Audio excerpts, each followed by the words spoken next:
We all remember some of our favorite kids' shows. From Bugs Bunny in Looney Tunes,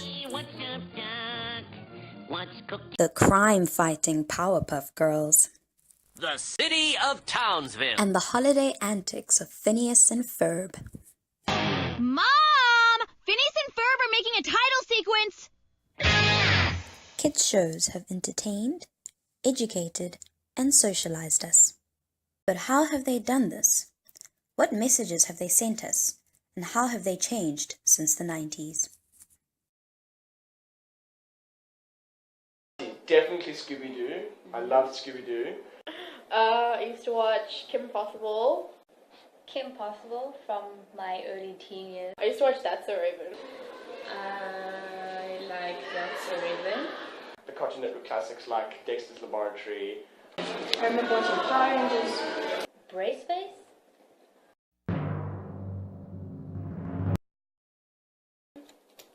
I think a common thread between most of them was that they all used to do special things. And they had some very, very smart and quick dialogue. And Like they all had that kind of moral at the end of the story kind of thing. shows like Courage, the Cowardly Dog, and Scooby-Doo. That show was very creepy. I had nightmares. It was kind of corny, it was kind of repetitive.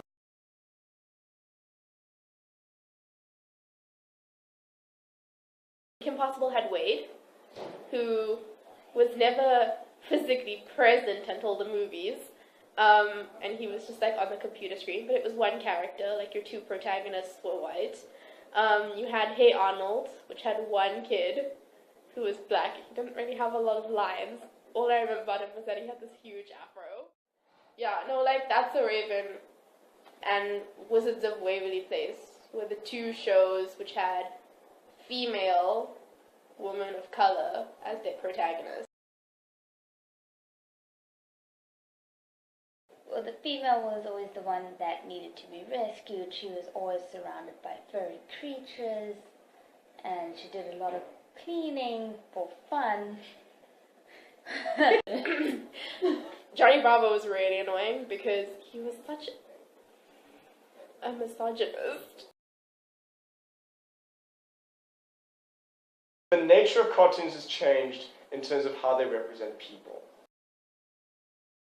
Like, if you look at Disney, they've mostly done white princesses. They haven't really taken a whole lot of steps towards diversifying their cast.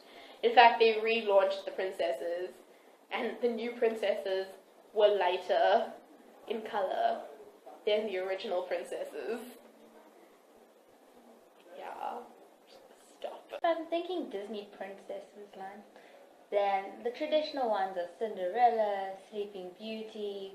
Now we have cartoons like Brave, which is a cartoon focused not on finding a prince who's going to rescue, but rescuing yourself from a situation. Brave is actually about a mother-daughter connection and not a romance connection, which is quite different.